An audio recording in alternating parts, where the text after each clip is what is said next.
সুপ্রিয় দর্শক মণ্ডলী, আসসালামু আলাইকুম। আমি আজকে দুইটা ভর্তা রেসিপি দেখাবো। তো পেঁপে ভর্তা এবং পেয়ারা ভর্তা আপনারা দেখতে পাচ্ছেন, খেতে খুবই মজা। অনেক সময় আমাদের আসলে ভর্তা খেতে খুব ভালো লাগে। আশা করি আজকের রেসিপিগুলো ভালো লাগবে বা ভর্তার ভিডিওগুলো।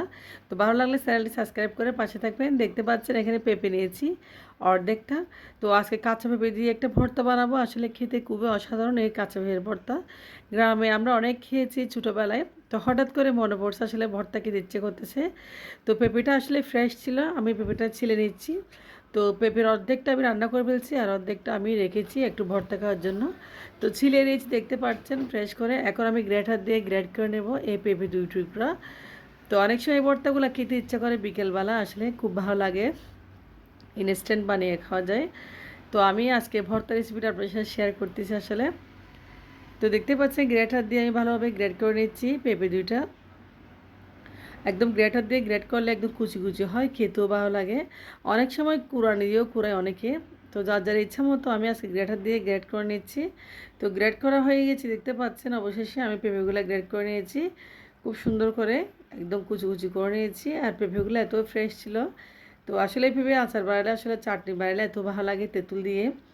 তো ভাবলাম আজকে দর্শকদের কাছে আমি আজকে তেঁতুল ভর্তাটা দেখাই পেঁপে দিয়ে। তো সেই জন্য আপনাদের দেখাতে চলে আসলাম।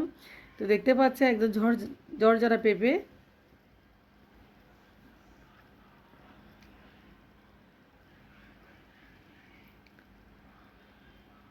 তো পেঁপেগুলো হয়ে গেছে, দেখতে পাচ্ছেন। আমি এখন নিয়েছি এখানে তেঁতুল, অনেক পুরনো তেঁতুল এগুলো। আর নিয়েছি দেখতে পাচ্ছেন পেঁয়াজ কুচি। আর নিয়েছি আমি এখানে টালা মরিচ। তো পেঁয়াজ কুচি এবং শুকনা মরিচ, লবণ, তেঁতুল একসাথে মেখে নেব। এখন আমি সরিষার তেল দিয়ে ভালোভাবে মেখে নেব।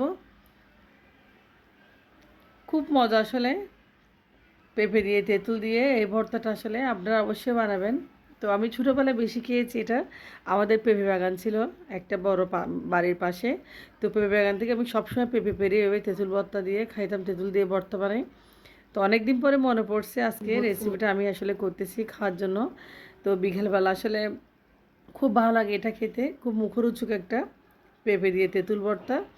তো দেখতে পাচ্ছেন অলরেডি হয়ে গেছে ভর্তা। আমি মেখে নিয়েছি হাত দিয়ে ভালোভাবে, সরিষার তেল দিয়ে পেঁয়াজ দিয়ে একদম ঘন করে।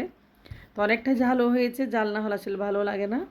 তো খুব ঝাল করে বানিয়েছি মাশাল্লাহ। তো অবশ্যই আপনারা একবার ট্রাই করবেন এরকম পেঁপে দিয়ে তেঁতুল দিয়ে ভর্তা, খেতে খুব ভালো লাগবে। তো আমি খাচ্ছি, আমার আসলে ভালো লাগতেছে।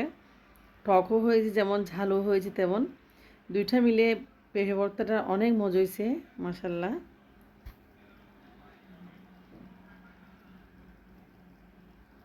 তো এখন চলেছে পেয়ারা, দুইটা পেয়ারা ছিল, পেয়ারাগুলো ভর্তা বানাবো। তো পেয়ারাগুলো আমি প্রথমে ফ্রেশ করে ধুয়ে নিয়েছি। তো অনেক সময় পেয়ারা বাসায় থেকে যাই, সেগুলো ভর্তা বানালে আসলে অসাধারণ হয়। তো দেখতে পাচ্ছেন আমি পেয়ারাগুলো কেটে নিয়েছি একটা ছোটো ছোটো সাইজ করে, এবং দিয়েছি কাসুন্দি। তো আমি ভর্তাটা এভাবে বানাই, কাসুন্দি দিয়েছি প্রথমে আমি এখানে, দেখতে পাচ্ছেন। দিয়েছি লবণ পরিমাণ মতো, দিয়েছি এখানে শুকনো মরিচের গুঁড়া, দেখতে পাচ্ছেন 1 টেবিল চামচ বড় চামচে।